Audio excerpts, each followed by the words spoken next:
Мои вітанні, з вами Аляна Давыдова, і гэта праект «Дарогамі перамогі». У ім расказваем пра важныя падзеі вялікай айчыны вайны, пра подзвігі і помнікі, дакументы і артефакты, пра людзей і памяць. «Дорогами перамоги».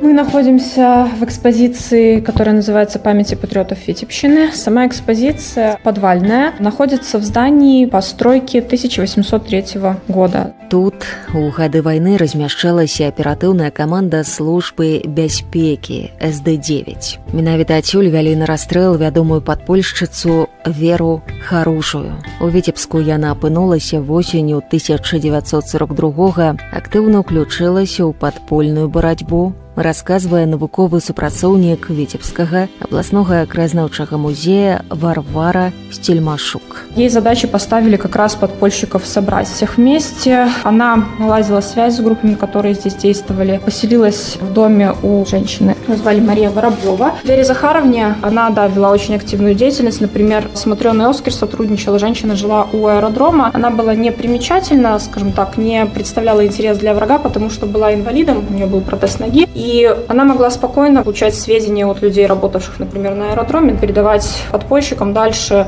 когда, какие самолеты взлетали, садились. То же самое можно сказать, например, про прачечную в городе. Ей управляли семья Липти, это китайцы по национальности. Прачечной по количеству одежды, по маркировке, например, на форме, тоже можно было понять, какое подразделение, в каком количестве в городе сейчас находится. Але падполле гэта рызыка і небяспечная справа, на жаль, не заўсёды выконвалася надзейная канспірацыя, а побач маглі знаходзіцца даносчыкі і здраднікі. У выніку многія з падпольшчыкаў аказваліся ў турме СД. Вот Вере Захаровне тоже не посчастливилось. В доме Марии Воробьевой жил ее сын, его жена, дети и невестка. Еще одна, которая работала на врага. И вот она выдала Харушую, при том, что Вера Захаровна, конечно, как опытный подпольщик, она сюда приехала, она взяла псевдоним Анна Сергеевна Корнилова. И ее все называли тетя Аня. То есть ее никто не знал под ее реальным именем, разве что только Софья Панкова, которая с ней сотрудничала еще до Великой Отечественной войны. Предала Анна Васильевна Веру Захаровну Харушую и попала вот она сюда,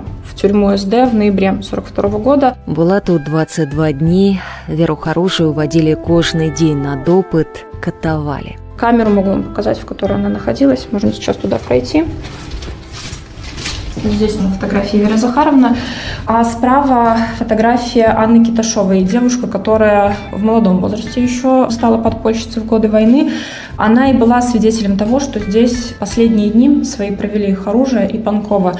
Дело в том, что Киташова сюда попала 3 декабря 1942 года, а 4 декабря подпольщиков отсюда забрали. Забрали их в 5-й полк, концлагерь, на расстрел. То есть вот у нее было какое-то время, небольшой промежуток, чтобы увидеть всех, кто в камере находился. И Киташова вспоминала уже после войны, что ей особенно запомнилась женщина, худая очень, которая была одета в темную юбку и желтую кофту. Она была сильно избита, не могла практически говорить, она только стонала и просила пить. И вот за ней ухаживала женщина постарше. Праз некаторы час стали выводзіць людзей з камеры вонкі, там засталася адна Ганна Киташова. Яна спачатку не зразумела, што адбываецца, не ведала, куды ўсіх вядуць. Бросилась к дверям, начала просить, чтобы ее тоже забрали, на что ей охранник уже с той стороны сказал: молись Богу, чтобы тебя не взяли. И действительно, через некоторое время ей пришлось сортировать вещи тех, кого отсюда увели. То есть она поняла, что с ними стало. После войны, когда начали проводить расследование, потому что не сразу было ясно, где и как погибла Харушая, Киташова увидела фотографии Веры Захаровны, Софьи Панковой, и она поняла, с кем она в камерах находилась. То есть вот таким образом удалось понять, как свои последние дни провели подпольщицы. Пасля вызвалення Віцебска ў чэрвені 44-го на сценах камер знайшлі надпісы, пасмяротныя пасланні тых, хто тут загінуў. Адзін з надпісаў «Харуш».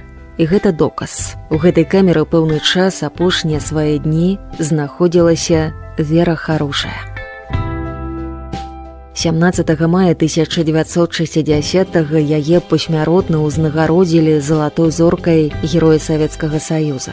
У яе гонар названыя вуліцы, плошчы, школы, яе жыццю і подзвігам прысвечаны фільм «Лісты ў неўміручасць», другая сімфонія кампазітара Кіма Цісакова і нарэшце. Беларускія навукоўцы назвалі ў яе гонар гатунак бэзу з прыгожымі буйнымі ружова-фіялетавымі кветкамі. Многія сцвярджаюць, што гэты бэс такі ж пяшчотны і ў той жа час неверагодна трывалы, якой была сама Вера Харужая.